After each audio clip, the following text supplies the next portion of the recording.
Is the speed. Can you give me a landing speed, please?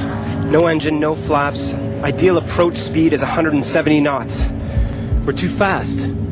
Yes. But the runway is very long.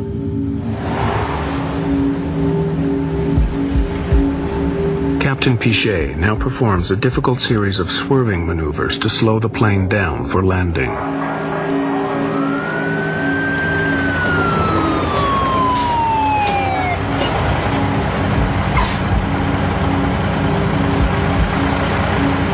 The plane was almost on a 45-degree angle. I thought it was just gonna flip over and just nosedive straight down. The plane was circling around the island to slow down. So then we saw land and then we saw water, and when I saw water again, it really struck me that, you know, our chance for survival had maybe was gone. The runway is long. Yeah, sure, but at the end there's a 400-foot cliff. If we don't stop in enough time, we're toast. We're dead.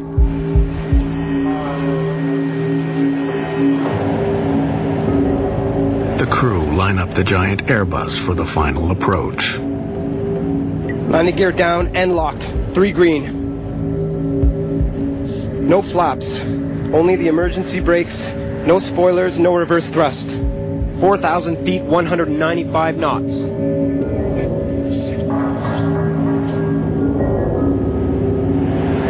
"3,000 feet, 197 knots.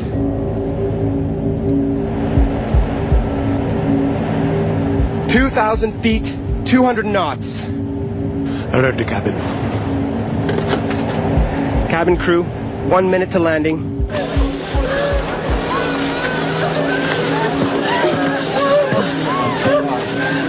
Hang on. Let's go. Vertical speed at 3,000 feet per minute. We're going way too fast. And the speed's increasing, 203 knots now. It's way too fast. 1,000 feet, 201 knots. I'm trying to get the nose up. We'll ride fast. But even if the crew can get the Airbus on the runway, they face a further problem. Without engines, the normal procedures for braking are severely restricted. The danger is far from over.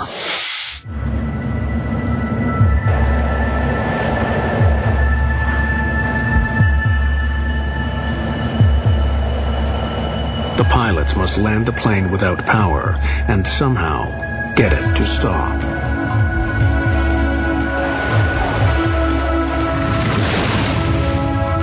Everybody, I need you to brace. Hang on.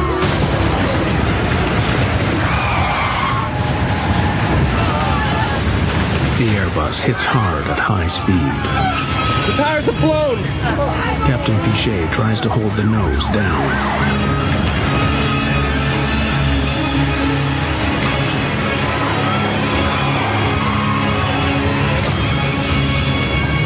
Oh my God!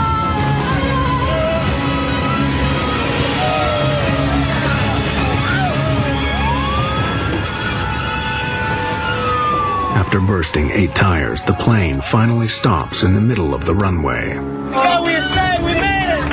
We made it! We made it! Yeah, we made it! Come on, everybody, get out of the way right now. Let's get it. Come on, come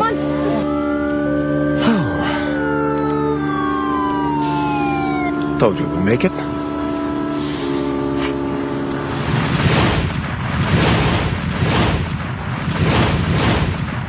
I just wanted to get out of this airplane quickly. I jumped, I hit the ground hard. I don't think my rear end actually even touched the chute at all. I didn't slide down the slide. I ran down it. And they're just, get out, get out, get out. So you're just running out of this aircraft. What in God's name just happened? I fell down to the ground, literally, and I started crying. I mean, once you're off the plane and you're evacuated, you want to know what happened.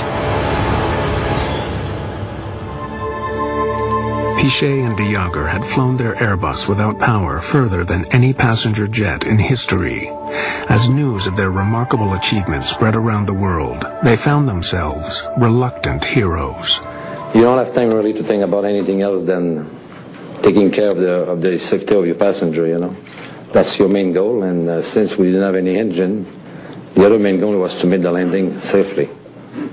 So at that time, I guess the experience came in, you know, with the help of my colleague. That's why we made a successful landing. You train for the worst, but you never know how you'll deal with situations like this. And reflecting afterwards, I feel we dealt in the most professional and complete manner we could.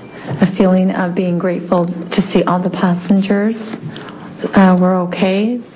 You know, something like this happen, you never know what is going to happen really. I mean, you start not to believe it. I mean, it makes no sense that a big jet with 2 engines has no more power with 300 people on board, you know. But although the public story was of success, disturbing questions remained. Why had a highly sophisticated airliner run out of fuel? What exactly had happened to Flight 236? Away from the cameras, an accident investigation began immediately by the Portuguese, Canadian, and French transport authorities. Initial checks quickly confirmed that all the fuel tanks of the Airbus were indeed empty. But to lose more than 17 tons of fuel in such a short space of time meant they had a major leak. The question was where? Engineers examined the fuel system, searching for faults in the tanks and the fuel lines. It wasn't long before they found what they were looking for. Just buy the right engine. In this particular case, you had a hydraulic tube that's relatively small by comparison to the larger fuel tube.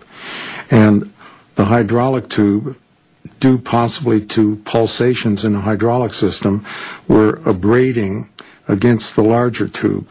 And eventually the larger tube had a leak in it, and the leak, or not the leak itself, but the hole eventually possibly led into a fracture of the tube, allowing this massive fuel flow outside of the engine. The investigators began checking Air Transat maintenance records. They discovered that on the 19th of August, 5 days before the flight, Air Transat had removed the right-hand engine for maintenance and installed